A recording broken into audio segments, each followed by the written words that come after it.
बहू प्रीति एक पढ़ी लिखी लड़की है जिसकी एक अच्छे घर में शादी हुई है। प्रीति का पति राहुल एक मल्टीनेशनल कंपनी का मैनेजर है जो आधे महीने विदेश में ही रहता और छोड़ जाता है अपने मम्मी पापा को प्रीति के भरोसे, जिसे इस देश को सुधारने की चुल ने परेशान कर रखा है। मम्मी पापा, कल एक डॉग वैक्सीनेशन का शिविर है तो मैं वहीं पूरा दिन रहूंगी। आप मेरे लिए खाना मत बनवाना।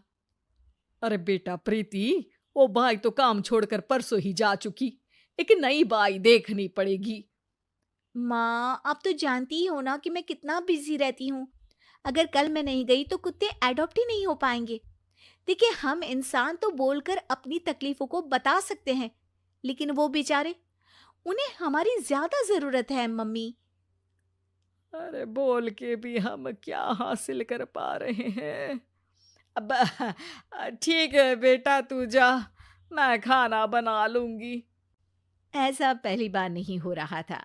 देश भर में जितने एनजीओज हैं, चाहे वो स्टूडेंट्स के अधिकार के लिए हो या गरीबों में खाना बांटने का काम हो, प्रीति सबसे जुड़ी हुई थी। रोज कहीं बाहर ही रहती थी, एक शिविर में नहीं तो दूसरे में, और छोड़ जाती थी अपने सास ससुर को उनके खुद के भरोसे। और जब कोई उसे कहे, अरे प्रीति, कभी तेरी सास का हाथ भी बटा दिया कर, तो उसका एक ही जवाब रहता था, देखो, हम लोगों को तो सब कुछ घर बैठे मिल जाता है। अगर आज मैं इस शिविर में नहीं गई तो पता नहीं कितने लोग सड़क पर आ जाएंगे। प्रीति को समझाना संभव ही नहीं था, और ये बात उसके सास ससुर भी मान चुके थे। इसलिए सुबह सुबह सास ही किचन में खाना बनाने जाती है और देखती है कि घर में सब्जियां खत्म है। अरे प्रीति बेटा, सुन तो जरा। क्या हुआ मम्मी? मुझे बहुत लेट हो रहा है, और आप तो जानते हो ना कि अगर मैं इस शिविर में नहीं गई तो। हाँ हाँ, कुत्ते एडॉप्ट ही नहीं हो पाएंगे, सब जानती हूँ। अरे पर घर में सब्जियां खत्म हो गई है। अरे जब तू वापस लौटे ना तब लेकर आना, ठीक है बेटा। ठीक है मम्मी, अ, चलिए मैं चलती हूँ। और हर बार की तरह प्रीति अपनी पार्टीज और आफ्टर पार्टीज में इतनी बिजी रह गई कि सामान लाना ही भूल गई। बात केवल सब्जियों की नहीं, लेकिन प्रीति हर रोज किसी नए शिविर में निकल जाती थी, अपने सास ससुर को अकेला छोड़कर।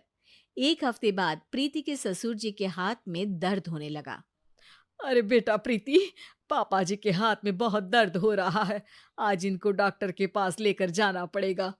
"अम, ठीक है माँ, आप हो आओ, मैं बाहर ही खा लूंगी। अरे बेटा, मैं कैसे ले जाऊं? ये काम तो हमेशा राहुल ही करता था, और मुझे तो डर है कि कुछ ज्यादा बड़ी बीमारी ना हो जाए। उफ़ो! आज मुझे मेडिकल शिविर में जाना है।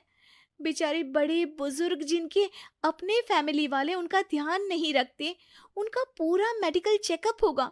अगर मैं नहीं गई तो आप तो जानते ही हो, उनका चेकअप नहीं हो पाएगा। और हाँ बेटा, तू जा, मैं कुछ ना कुछ कर लूंगी।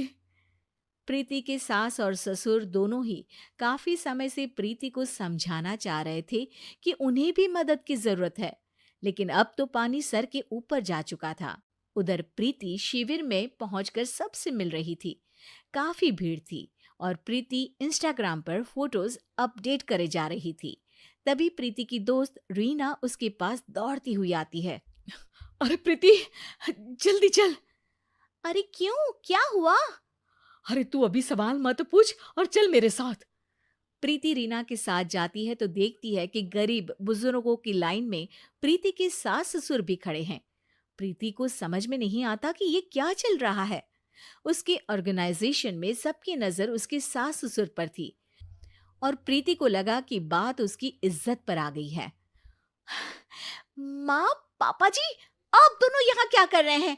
आप तो जानते हो कि ये शिविर गरीबों की मदद करने के लिए बनी है, और आप इसका मजाक उड़ा रहे हैं इस तरह से लाइन में खड़े होकर। अरे बेटा, हम भले ही गरीब ना हो, पर जरूरतमंद तो है ही। हमारा भी कोई ध्यान रखने वाला नहीं है। मेरे पति के हाथ में दर्द है। मैंने सुना कि जरूरतमंद बुजुर्गों का यहाँ फ्री में इलाज हो रहा है, इसीलिए चले आए। अ, नहीं, मतलब मैं तो।